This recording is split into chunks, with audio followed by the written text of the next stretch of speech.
This is Tom Duty, middle-aged American living in New Jersey near the Lincoln Tunnel. If you were to visit my website, you would type Howdy Doody into Google. You'll find the correct spelling of the famous puppet. You then combine Tom Duty in a Google search from my site. How Obama Brought Capitalism to Outer Space.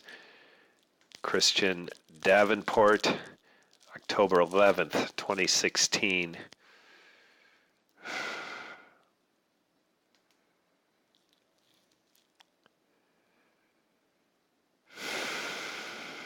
Before I begin reading, a reader's note. I can't find the publication. I think it's the New York Times. It might be the Washington Post.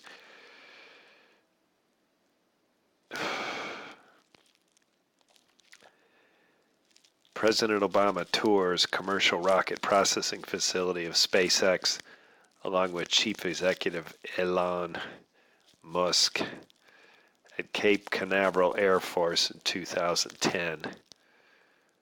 Photo by NASA, Bill Ingalls. In 2010, nearly 50 years after John F. Kennedy called for the United States to send a man to the moon, President Obama went to Kennedy Space Center to set a new course. Under George W. Bush, the agency had been working on another lunar mission. But now, with Buzz Aldrin sitting in the audience, Obama had a blunt message about those plans. We've been there before. Buzz has been there. There's a lot more space to explore and a lot more to learn when we do. Instead of going to the moon, the U.S. would go to Mars. Now, 6 years after that speech, as he nears the end of his presidency, Obama is bookending his challenge by doubling down on NASA's plan to get to Mars. Even though space is a topic he rarely addresses publicly, in an op-ed published by CNN Tuesday ahead of the White House Frontiers Conference in Pittsburgh, he reiterated his administration's goal of sending humans to Mars by 2030, returning them safely to Earth with the ultimate ambition to one day remain there for an extended time. But while Mars remains years, if not decades away, Obama's true legacy may be something altogether different. In standing up of a commercial space industry that has ended the government monopoly on space. When the space shuttle was retired in 2011, NASA looked to the commercial sector to fly its astronauts and cargo to the International Space Station, fertilizing the industry with billions of dollars in contracts. And in the past few years, the industry has begun to blossom, reinvigorating interest in space with dramatic landings of rockets on ships with other unprecedented feats. Just 5 years ago, U.S. companies were shut out of global commercial launch market, Obama wrote. Today, thanks to groundwork laid by men and women of NASA,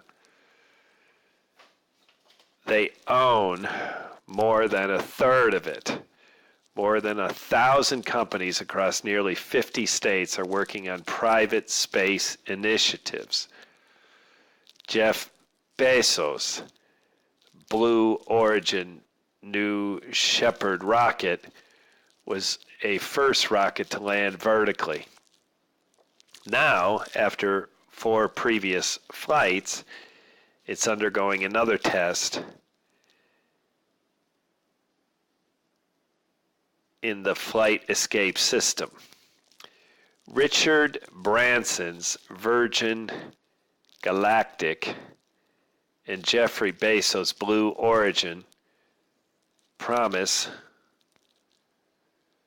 suborbital tourist flights within a couple of years.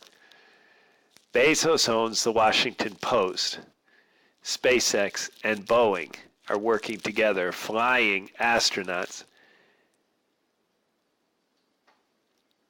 to the space station. Bigelow Aerospace is building inflatable habitats that could ultimately succeed the station. In fact, one of the habitats is currently attached to the station. It will become one of the great ironies of history of exploration of space that someone many politicians called a socialist was a champion for the possibilities of capitalism in space, says James Munsey, a space policy analyst at PoliSpace, a consulting firm. Obama stepped in where we're going to try public-private partnerships, and it is working. While the high-profile billionaires get most attention, there are many companies pushing the frontiers. Sierra Nevada Corp, another NASA beneficiaries, just announced that it had signed a deal with the United States to fly its first ever space mission earlier this year. Moon Express, which is vying for the $20 million Google Lunar XPrize, received permission to send a robotic lander on the moon, the first commercial company to get such permission from the U.S. government.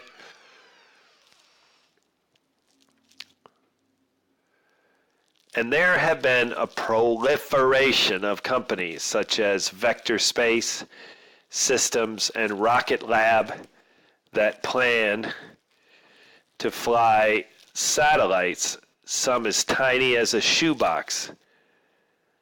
On Tuesday, NASA Administrator Charlie Bolden wrote in a post that the agency plans to allow commercial companies to use a docking port on the space station in an effort to help create one or more future commercial stations in low Earth orbit that would be ready to take over the space station if it is retired. There is no self-sustaining economy to keep commercial space companies alive, many of which would, without the support of NASA or the billionaires that are funding them with their own money. And the two companies that have the contracts to restore human space travel from the U.S. soil both have suffered setbacks and delays.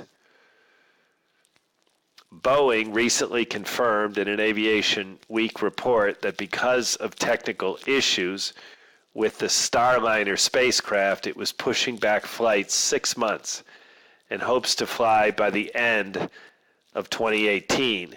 SpaceX, the other company NASA are relying on to fly its astronauts, had its Falcon 9 rocket blow up last month and still doesn't know exactly why. NASA's own vehicles, the Space Launch System, rockets said Orion spacecrafts had their own troubles. The Government Accountability Office recently warned that the $23 billion program faces additional potential cost overruns, schedule delays, and noted its report that NASA attempts over the past 2 decades to develop a system to take astronauts to deep space has ultimately been unsuccessful. NASA has been relied on its contractors, and Obama conceded that government cannot do it alone. Getting to Mars will require continued cooperation between government and private innovators, he wrote. Reader's note. I got a few more paragraphs, and it's going to take me past 2 minutes. My converting software has been known to cut the audio off at 10 minutes. The maker of that app has promised an upgrade that's supposed to exceed 10 minutes, so in the next 10 seconds, you'll know if that upgrade has kicked in. I'll continue. Maybe it'll be included in this audio. Forgive me if it's not.